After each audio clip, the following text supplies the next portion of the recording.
Welcome back. All right, we're going to talk about the Detroit Red Wings and their playoff history from 99-2000 through until 2020-2021. And it is an interesting history in that there's playoffs every year. And the debate, of course, is whether or not some of the years that they scratched and clawed to get into the playoffs cost them in the long run.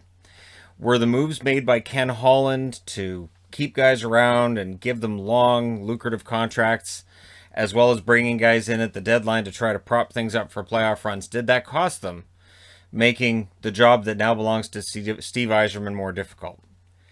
We'll likely never know the actual 100% accurate answer to that. However, odds are that's probably the case. The last couple of years over here, it really looked like the best option was probably to start the rebuild then. But at any rate, we start off with 99-2000, well before that.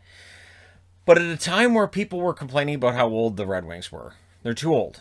They got to get younger. They're too old. So they go 48-22-10-2. The first round, they sweep LA in 4 straight. Second round, they lost 4-1 against Colorado. Yzerman's the leading scorer in 78 games, 35 goals, 44 assists, 79 points. And in the playoffs, he recorded 4 assists in 8 games played. So this is towards the end of the career for Yzerman, right? 2000-2001, they finished 49-20, 9-4. And they lost in the first round to the Kings, who they'd beaten in the first round the year before. The Kings knock them off in 6, and that was a huge upset. Brendan Shanahan was the leading scorer that year, 81 games, 31 goals, 45 assists for 76 points. He only played 2 of the 6 playoff games, but he had 2 goals and 2 assists in the 2 games he did play. So players are older, things breaking down. It's probably time to think about getting younger. However, 2001-2002 proved that theory to be incorrect. They finished 51-17-10-4. In the first round, they beat Vancouver in 6. Vancouver won both games in Detroit and then lost 4 straight. And then round 2, they beat St. Louis in 5. And in the conference finals, they survived against Colorado, their fierce rivals. They won that series in 7. And then in the Stanley Cup final, in what was kind of a lopsided final, they beat the Carolina Hurricanes in 5. So Carolina probably happy to be there. Urbe's great story and all that, but in the end, Detroit wins. Shanahan's the leading scorer, 80 games, 37 goals, 38 assists, 75 points. He plays 23 games in the playoffs and records 8 goals and 11 assists along the way.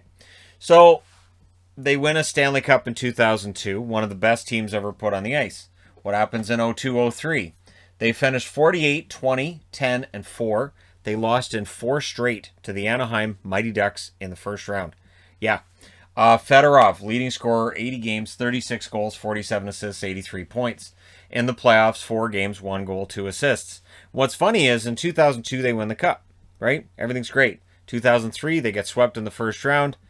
I think they're too old. So, 2003-2004, they finished 48-21-11-2. In the first round, they knock out Nashville in 6.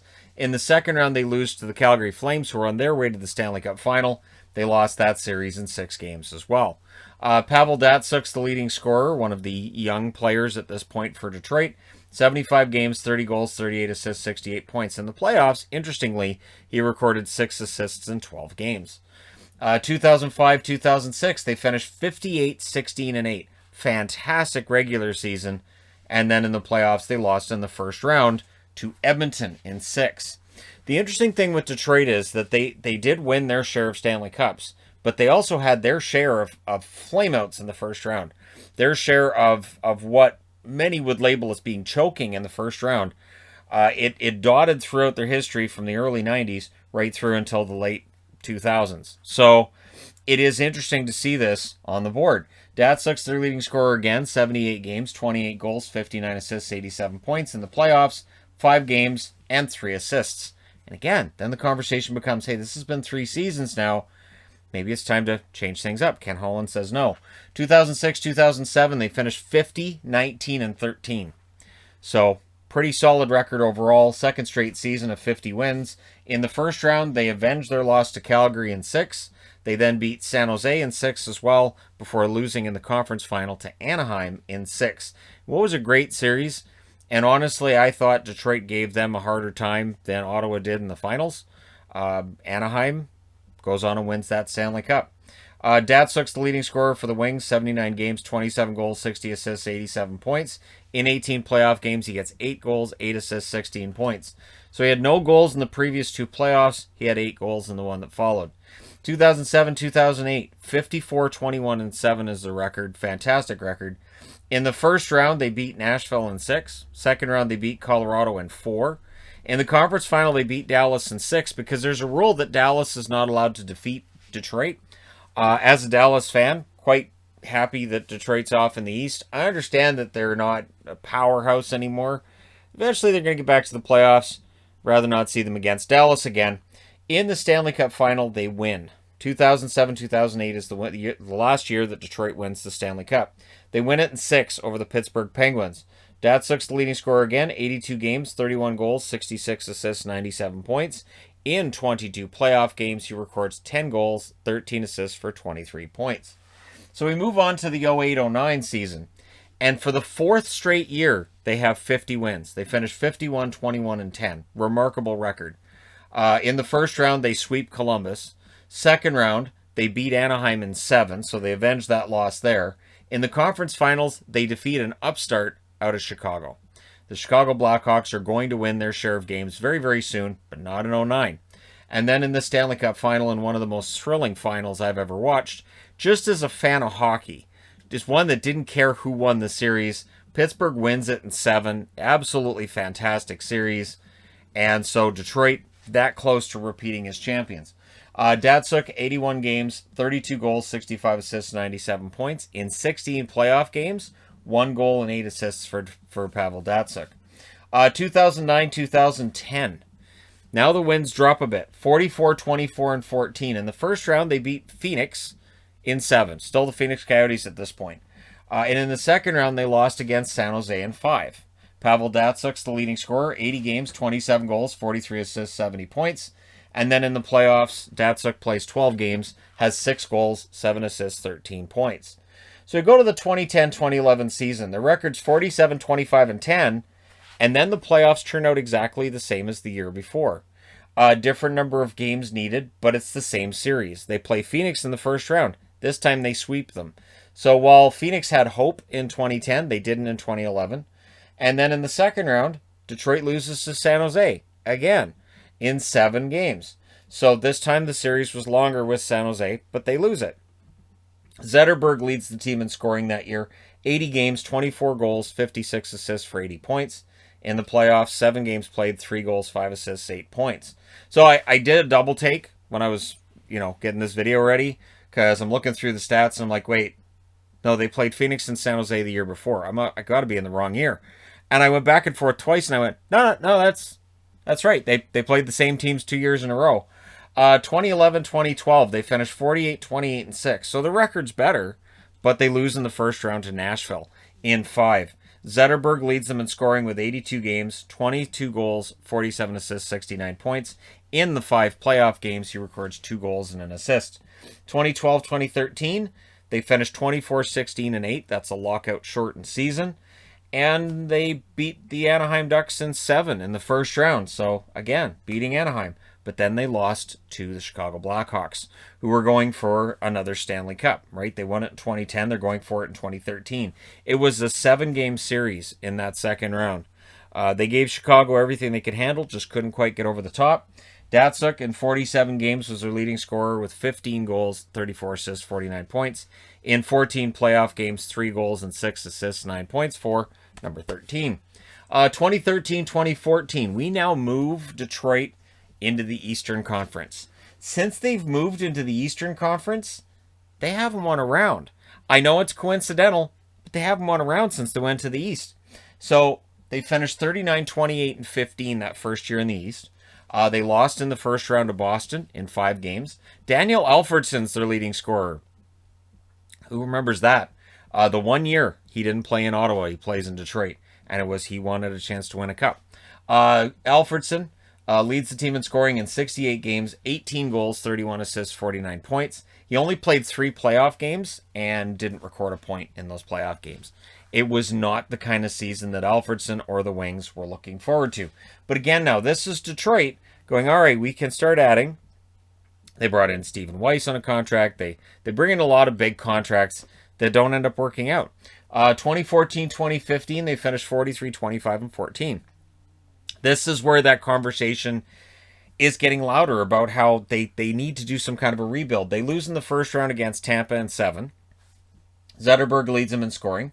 77 games, 17 goals, 49 assists, 66 points. In 7 playoff games, Zetterberg has 3 assists. And again, the question becomes, is it that important to get into the playoffs, or is it more important to try to rebuild for the future? Brian Burke famously said, we don't just want to get in the playoffs, we want to win the cup. So he's not going to make trades just to get in the playoffs to get knocked out in the first round. 2015-2016, they finished 41, 30, and 11. This is the last year they make the playoffs. And again, this is through patchwork and try to keep everything together, and got to keep that streak of making the playoffs alive. And they lost in the first round to Tampa again, in 5 this time rather than 7. Zetterberg's the leading scorer yet again. 82 games, 13 goals, 37 assists for 50 points. But in the playoffs, Tampa holds him to 1 goal in 5 games. So now we get into the rebuild. 2016-2017. They finished 33, 36, and 13. No playoffs. Zetterberg's the leading scorer, 82 games, 17 goals, 51 assists for 68 points. In 2017-2018, they finished 30, 39, and 13. Again, no playoffs. Larkin, 82 games, 16 goals, 47 assists, 63 points. But they haven't bottomed out yet, right? So every year there's kind of that, well, maybe. So 2018-2019, they finished 32, 40, and 10. Low playoffs. Larkin, 76 games, 32 goals, 41 assists, 73 points. Larkin at that stage looked like he was going to be a megastar and he was going to be this big deal. And some of that luster's kind of gone off. I'm wondering if, as Detroit gets better, if we'll see some of that come back and that conversation resume. But anyways, 2019-2020, they finished 17, 49, and 5. No playoffs with 17 wins, despite the expanded playoffs that year due to the pause and the bubble playoffs. Larkin's the leading scorer again. In 71 games, he has 19 goals, 34 assists, 53 points. So his points dropped by 20, and he only played 5 less games. So 2020, 2021, a bizarre season that sees them actually win more games with fewer games played than the year before at 19, 27, and 10. Detroit, very hardworking team, fun to watch, and you could see that things are on the verge of turning around. You just need more guys with skill. It's really that simple. So no playoffs. Hronek is their leading scorer this past year. 56 games, only 2 goals. And I see that and I think, has there ever been a leading scorer for a team that's only scored 2 goals in NHL history? I'm going to say probably not. And weren't they both empty netters? So 24 assists to go with the 2 goals and 26 points overall for Hronek. So while Detroit doesn't have that top-end talent, and Bertuzzi got hurt, and Larkin was hurt, and there were a lot of other things going on with Detroit, the record got better. The record gets better. So the question mark with Detroit really is the state of the rebuild, right? Where are they at? 2017, the first year they missed the playoffs, they drafted Michael Rasmussen at number 9. The upside for Rasmussen is still an open debate. Is he going to be a third-line center in the NHL? Is he a fourth-line center? Could he still have upside that leads him higher than that? Zadina was the number 6 pick in 2018. I think Zadina's still got more room to grow. There are those who will call Zadina a bust now. 2019, drafting at 6th, they draft Moritz Seider. A lot of excitement about Seider coming over this year to play for Detroit. And it should help shore up a blue line that right now I would say is probably underrated. 2020, they drafted Lucas Raymond at 4. He is a star. Likely to be held off for 1 more year before he makes his debut with the Wings.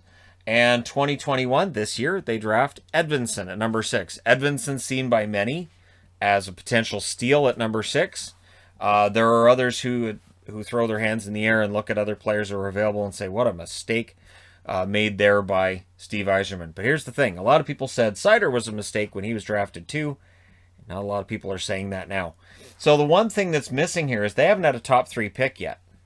So they're likely not going back to the playoffs, and some kind of a draft lottery win would go a long way to helping out the Detroit Red Wings. But still, It's been, and I only went with the first picks by Steve Yzerman. He has absolutely built them up a very good prospect pool. Detroit has a very bright future, and I trust Yzerman. So we'll see what happens, but it should be interesting when these guys get back to the playoffs.